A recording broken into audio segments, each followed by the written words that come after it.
আসসালামু আলাইকুম বন্ধুরা, কেমন আছেন? আশা করি ভালো আছেন। আমি আলহামদুলিল্লাহ ভালো আছি। আমি নিয়ে আসলাম আজকে কুমড়া দিয়ে মাংস, গরুর মাংস।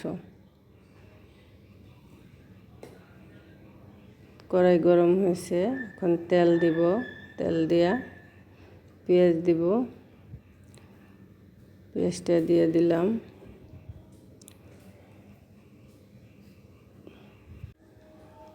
আধা কাপের মতন পেঁয়াজ দিলাম। এখন একটু নাড়ানাড়ি কইরা তারপরে এখন আস্ত মশলাগুলো দিয়ে দিব। তেজপাতা, গরম মশলা, এলাচ আর লবঙ্গ যেটারে নাড়ব। লাইরা সেরা পেঁয়াজটা গোল্ডেন কালার হইলে তারপরে মশলা দেব। আর একটু নাড়ব, নাড়াচাড়া করে।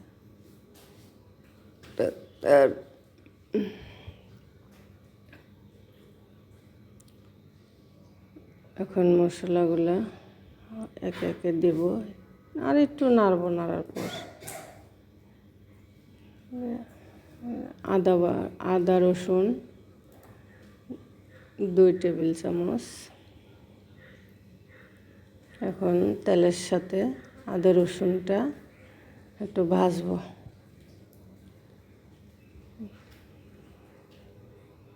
যাতে কাঁচা গন্ধটা না আসে।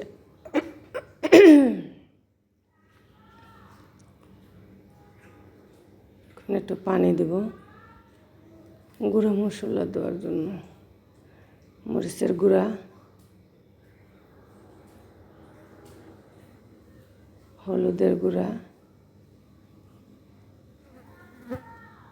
ধনিয়ার গুঁড়া,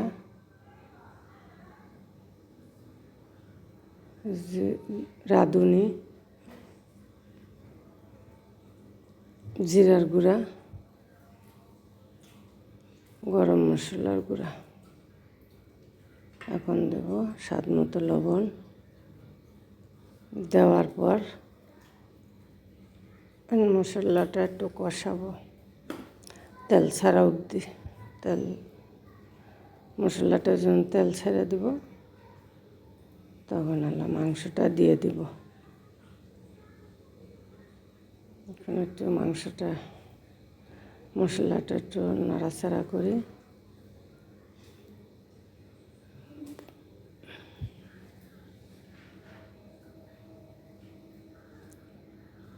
তেল ছাড়া অপেক্ষা করি, তেল ছাড়া অবধি।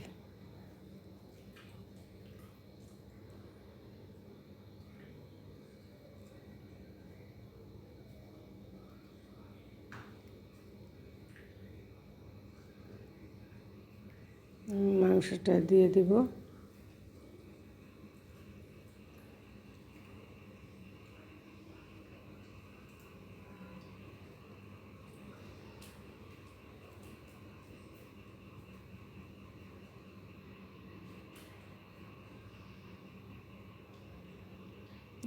নাড়াচাড়া করে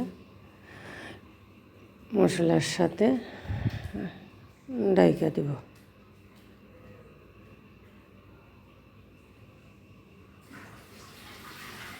মাংসই পানি উঠবে, এটার মধ্যেই কষাবো।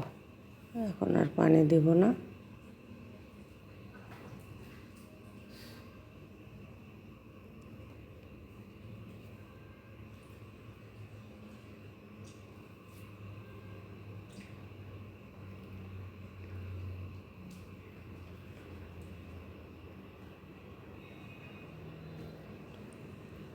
মাংসটা আমার কষানো হয়ে গেছে, পরে আর একটু বাকি আছে।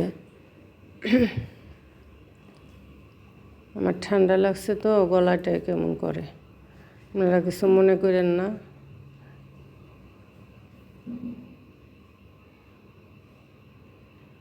এখন কুমড়াটা দিয়ে দেব।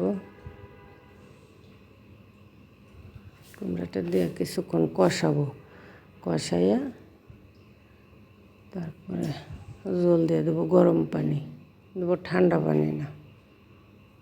ঠান্ডা পানি দিলে মাংসটা আবার এই শক্ত হয়ে যাবে। গরম পানি দিলে মাংসটা নরম হবে।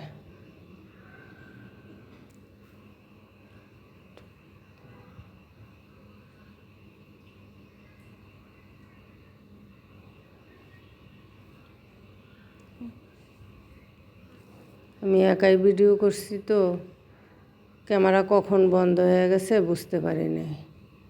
লাস্টের কিছু সময় আপনাদেরকে দেখাইতে পারি নাই আমি, তাতে আমি দুঃখিত।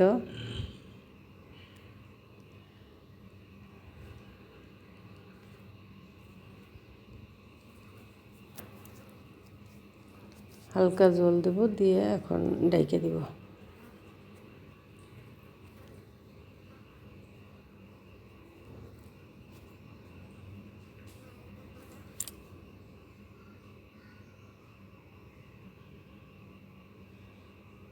মাংস হওয়া অবধি অপেক্ষা করি।